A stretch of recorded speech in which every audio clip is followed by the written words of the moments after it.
유튜브로 읽는 박정희 전기 6권 한 운명적 인간의 나상. 광부와 간호사들 서독에 가다.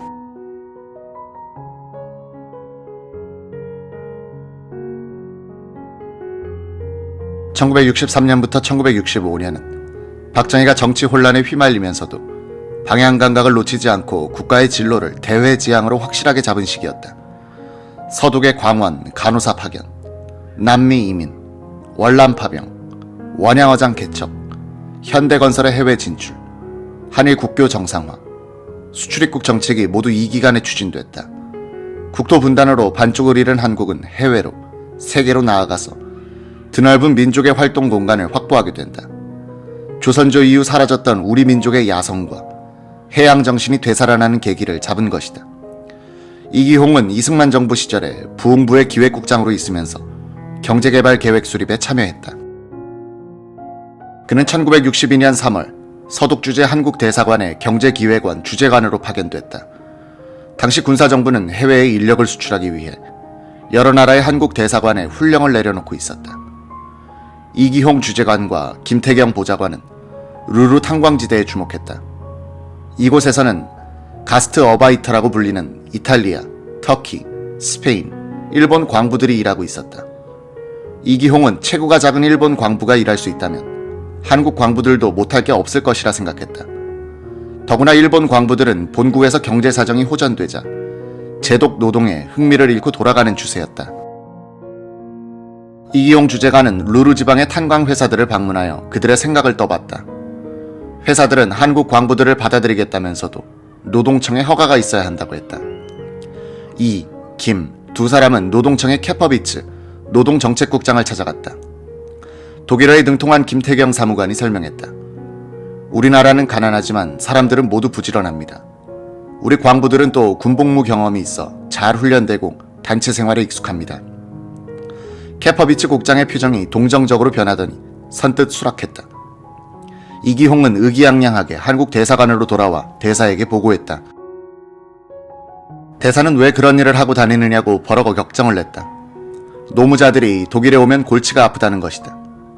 당신은 단 1달러의 외화도 벌어야 한다고 박 의장의 진두지휘하에 온 국민이 총력을 경주하고 있었다. 박 의장이 혁명정부 지도자로서는 믿어지지 않을 정도로 열심히 일하고 있었다. 나는 그가 불쌍해 보였고 고독해 보였다. 나는 경제기획원에 이 사안을 보고하고 추진하기로 했다.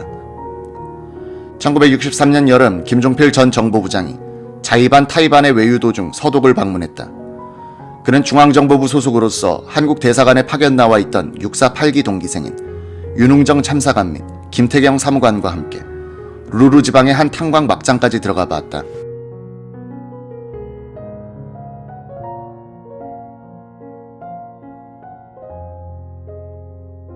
대사관으로 돌아온 김종필은 본국에서 수속을 빨리 해주지 않아 광부들 도착이 늦어지고 있다는 김태경의 말을 듣고 그 자리에서 바로 서울의 박 의장에게 전화를 걸었다. 김종필이 서독이 우리 광부 몇 명을 받아들이겠다는데 국내에서 제때에 일을 처리하지 않고 있으니 각각께서 선처해 주십시오 란 요지의 건의를 했다. 김태경이 옆에서 듣고 있으니 박 의장은 몇 명이 아니고 몇 명이야 라고 바로 잡아주는 것이 이 일을 잘 알고 있는 듯 했다. 1963년 8월 8일 경제기획원장 원용석은 우리나라 노동자 1,500명을 루루 탄광지대에 파견키로 서독 정부와 합의되어 우선 1차로 500명을 뽑아 연내에 파견키로 했다고 발표했다. 기획원은 수요일 내로 전국에 공모 공고를 내겠다면서 근무 조건을 공개했다. 3년 동안 탄광에 근무하는 한편 기술 훈련을 받는다. 월급은 162달러 50센트. 중학 졸업 이상의 학력 소지자로서 20세 이상, 30세 미만. 지원자 수는 2,800여 명인데 1,600여 명이 신체 조건으로 실격했고 나머지 1,200명 가운데 약 500명은 광산에 근무한 적도 없으면서 허위 경력 증명서를 냈다가 들통이 났다. 대졸 및 고졸 학력자가 태반이었다. 1차 시험을 거쳐 9월 28일에 최종 합격자 367명의 이름이 발표됐다. 신문들은 사법시험 합격자를 발표하듯이 사회면에 합격자 이름을 실었다. 조선일보는 이기양 기자를 서독 뒤스부르크에 특파하여 한국 광부들을 기다리는 서독 광산촌을 소개했다. 기사 제목들은 외국에 나간다는 것 자체가 특권이었던 시절에 독자들 가슴을 설레게 하는 것이었다.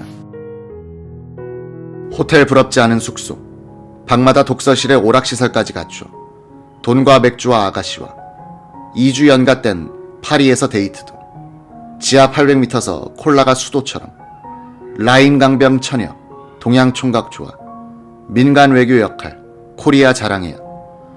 학력이 높아 인테리 광부들, 신사 광부들로 불리는 우리 광부들은 파독에 앞서 20일간의 강훈련에 들어갔다.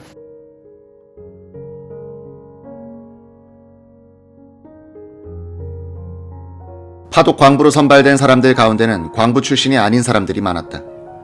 이들은 낮에는 석탄공사 장성광업소 갱내에 들어가 채탄 작업을 실습하고 밤에는 늦게까지 독일어를 배웠다.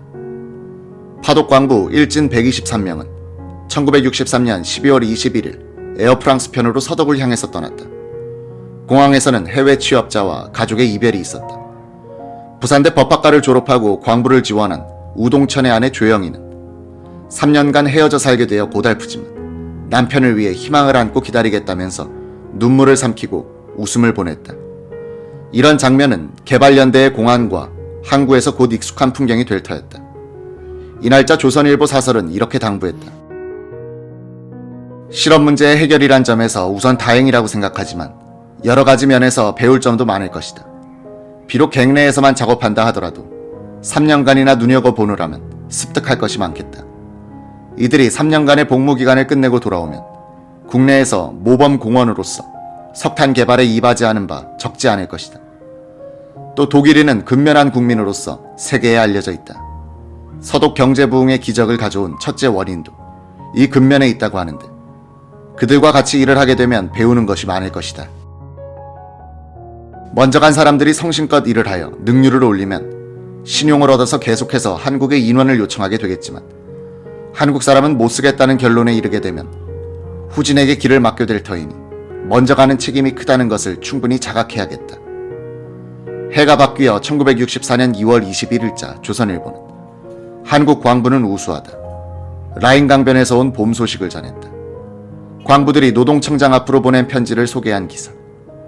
광부 오학봉 등 3명은 지난 7일에 시행된 여러가지 지하시험에서 우리 광부 250명은 한 사람의 탈락자도 없이 전원 합격했다고 전했다. 그들은 서독의 너그러운 근로조건에 감탄하기도 했다. 지상 작업을 하다가 손가락을 가볍게 다쳤는데도 공상으로 취급하여 놀아도 임금을 다 주고 감기나 배탈에 걸려도 통상 임금의 80%를 받으면서 휴양할 수 있다는 것이었다. 광부의 파독기를 뚫었던 이기용에 따르면 광산에서 일한 경험이 없는 대졸자들이 경험자보다도 독일 현지에서 더 잘 적응했다고 한다. 1960년 봄 제독 한국인 이종수 박사의 주선으로 베를린 감리교 부녀선교회와 프랑크푸르트 감리교 병원이 한국 간호학생 2명을 받아들였다. 이것이 계기가 되어 1962년부터 매년 20명 정도의 간호학생들이 훈련과 교육을 받기 위해서 독일에 파견됐다. 이종수 박사는 이 사업을 간호학생에서 간호조무사와 간호사로 확대하여 1968년까지 1200여 명의 간호요원들을 서독에 취업시켰다.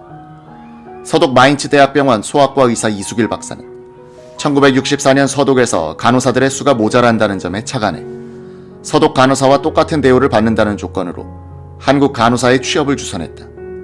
1966년 128명의 간호사가 서독에 왔다.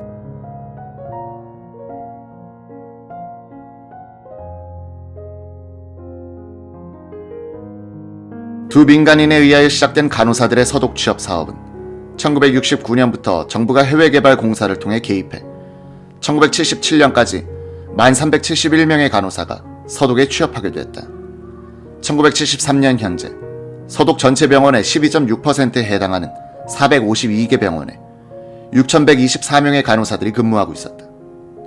주한 독일 대사 클라우스 폴러는 보통 독일 사람들에게는 한국 간호사들과의 만남이 조용한 아침의 나라에서 온 사람들과의 첫 접촉이었으며 많은 경우 아시아인들과의 첫 접촉이었다고 했다. 한국 간호사들의 유능함, 친절, 봉사정신은 독일 사람들에게 긍정적인 한국상을 형성하는 데 크게 기여했다고 했다.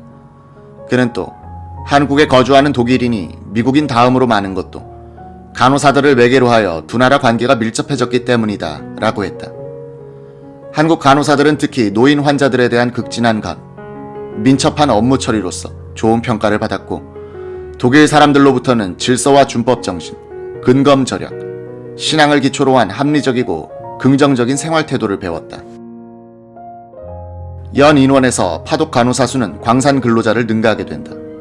몇 년 전 통계에 따르면 파독 간호사들 가운데 약 1000명이 주로 독일 남자와 국제 결혼을 했다고 한다. 여성 취업과 해외 취업이란 이중의 벽을 넘은 한국 간호사들은 한민족의 핏줄 속에서 잠들어 있던 무서운 생존력과 적응력을 가장 먼저 자각시킨 이들이다. 간호사의 선진국 취업은 선망의 대상이 되어 여성 취업에 대한 우리 사회의 고루한 선입견을 깨는데 기여했다. 1965년 독일에 파견된 광부와 간호사들을 포함한 해외 취업자들이 국내로 송금한 외화는 상품 수출액의 10.5%, 무역 외수입의 14.6%나 됐다.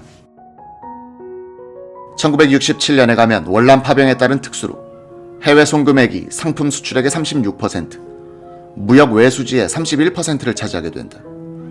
5.16 군사혁명 직후 박정희 정권에게 맨 처음 차관을 제공해주기도 했던 서독과의 관계는 급속도로 발전돼 1964년 12월 박 대통령의 방독으로 이어지지만 김영욱의 정보부가 동백립 간첩단 사건을 잘못 다루면서 양국 관계는 냉각된다.